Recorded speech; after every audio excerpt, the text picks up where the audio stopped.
Good morning বন্ধুরা, আমি আবারও ফিরে আসলাম ডেইলি শিলচরে। ডেইলি শিলচর পক্ষ থেকে আপনাদের সবাইকে নমস্কার এবং ডেইলি শিলচরে আপনাদের সবাইকে স্বাগতম। বন্ধুরা, প্রত্যেক দিনের মতো আমি আবারও আপনাদের জন্য সকালের বিশেষ বিশেষ গুরুত্বপূর্ণ সংবাদগুলো নিয়ে আসলাম। আপনারা যারা চ্যানেলে নতুন আছেন, আপনার চ্যানেলটিকে অবশ্যই সাবস্ক্রাইব করে রাখবেন। আমি যখনই পরবর্তী ভিডিও নিয়ে আসবো আপনারা সঙ্গে সঙ্গে দেখতে পারবেন। বন্ধুরা, আমি প্রত্যেক দিনই আপনাদের জন্য সকালের সব খবরগুলো নিয়ে আসি। আজকের সকালের বিশেষ বিশেষ গুরুত্বপূর্ণ সংবাদগুলো হলো: অসম বাংলাদেশে কমছে হিন্দু, বাড়ছে শুধু মুসলিম জনসংখ্যা। দুই দেশের সরকারি জনগণনার তথ্য পেশ করে দাবি মুখ্যমন্ত্রীর। বিরোধীদের বরাবরের অভিযোগ, বাংলাদেশ থেকে হিন্দু বাঙালিরা চলে আসেন অসমে। অনুপ্রবেশের ফলেই অসমে বাংলাভাষীর সংখ্যা দ্রুত বাড়ছে। কিন্তু মুখ্যমন্ত্রী শুক্রবার দুই দেশের জনগণনার সরকারি তথ্য প্রকাশ করে দেখিয়েছেন, অসম এবং বাংলাদেশে হিন্দুর জনসংখ্যা দ্রুত কমছে এবং সেটা প্রায় সমহারে। 1951-2011 অবধি অসমে হিন্দুর জনসংখ্যা কমছে 9.23% হারে। একই সময়কালে বাংলাদেশ হিন্দুর জনসংখ্যা 13.5% হারে হ্রাস পেয়েছে। কিন্তু একই সময়ে অসমে মুসলিম জনসংখ্যা বেড়েছে ব্যাপক হারে। 1951-2011 অবধি অসমে মুসলিমের জনসংখ্যা বৃদ্ধি পেয়েছে 8.86% হারে। একই সময়কালে বাংলাদেশে 14.4% হারে বৃদ্ধি পেয়েছে মুসলিম জনসংখ্যা।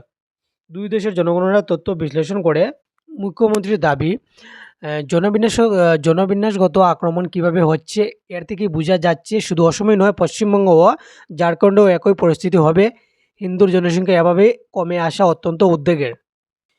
পরে মুখ্যমন্ত্রী সাংবাদিকদের বলেন, আমি নতুন করে বলছি না, ভারত ও বাংলাদেশের দুই দেশের জনগণনার সরকারি তথ্যই সেটা বলে দিচ্ছে। 1951-2011 অবধি অসম হিন্দু জনসংখ্যা কমছে 9.23% হারে।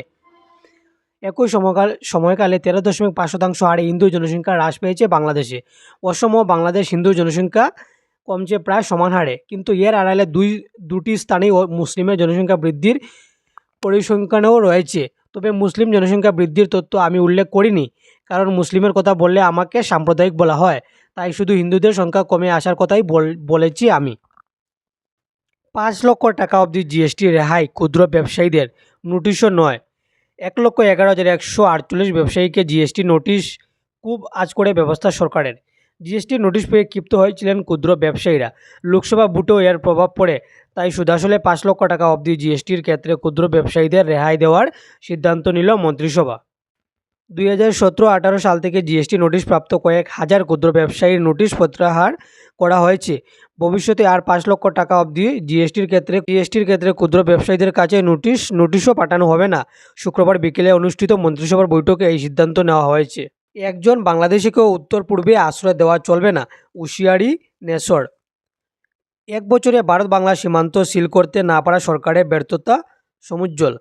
বাংলাদেশের বর্তমান পরিস্থিতি নিয়ে দেশের প্রধানমন্ত্রী স্বরাষ্ট্রমন্ত্রীর কাছে দাবিপত্র পাঠালো নর্থ ইস্ট স্টুডেন্টস অর্গানাইজেশন নেসো। অসম বা উত্তর পূর্বের কোনো রাজ্যে একজন বাংলাদেশিকে আশ্রয় দেওয়া হবে না বলে সরকারকে কড়া হুঁশিয়ারি দেওয়া হয়েছে ছাত্র সংগঠনটির পক্ষ থেকে। সরকারকে বুঝিয়ে দেওয়া হয়েছে, উত্তর পূর্ব মোটেও অবৈধ বাংলাদেশিদের ডাস্টবিন নয় যে বাংলাদেশে হিংসা হলেই দলে দলে মানুষ এসে অসমে বা উত্তর পূর্বের অন্যান্য রাজ্যে আশ্রয় নেবেন। এবার আর এসব মোটেও সহ্য করা হবে না। সীমা বিবাদ নিষ্পত্তি করতে নতুন চুক্তি স্বাক্ষর অসম মিজোরামের।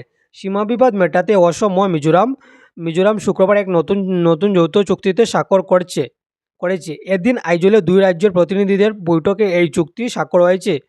বৈঠকে অসমের প্রতিনিধি দলের নেতৃত্ব দেন রাজ্যের সীমান্ত সুরক্ষা ও উন্নয়ন বিভাগের মন্ত্রী অতুল বরা।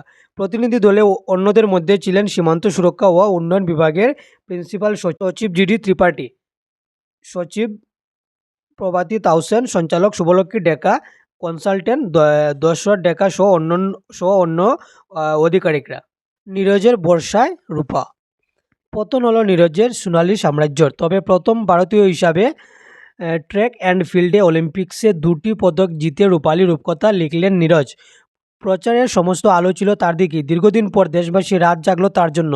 কিন্তু নীরজের সোনার স্বপ্ন পূরণ না হওয়ায় ভারতীয়রা যতই কষ্ট পান না কেন, নীরজ কিন্তু রূপোর পদক গলায় ঝুলিয়ে ম্যাচ শেষে সাংবাদিকদের সঙ্গে মজলেন হাসি ঠাট্টায়। নীরজের জন্য গর্বিত মোদি। টোকিওর সুনো ধরতে সোনা ধরে রাখতে পারেননি প্যারিসে। বৃহস্পতিবার জ্যাভলিনে রূপো পেয়েছেন নীরজ চোপড়া। ইভেন্টের পরে নীরজের কথা বোঝা গিয়েছে চোটের কারণেই তিনি নিজের সেরাটা দিতে পারেননি। খুব তাড়াতাড়ি তার অস্ত্রোপচার হতে পারে বলেও ইঙ্গিত দিয়েছেন। অলিম্পিক্সে ব্রোঞ্জ, অমনের কুস্তিতে প্রথম সাফল্য এলো দেশে। ভারতের গড়ে এলো আরও একটি ব্রোঞ্জ। শুক্রবার কুস্তিতে প্রথম পদক এনে দিলেন অসম শেরাওয়াত। পুরুষদের 57 কেজির ফ্রিস্টাইল কুস্তিতে ব্রোঞ্জ পদক জয়ের ম্যাচে পুয়ের্তো রিকোর দাঁড়িয়ান তুই ক্রুজকে 13.5 পয়েন্টে হারালেন তিনি। সবাইকে ধন্যবাদ বন্ধুরা। আমি আবার আপনাদের জন্য পরবর্তী ভিডিও নিয়ে আসবো।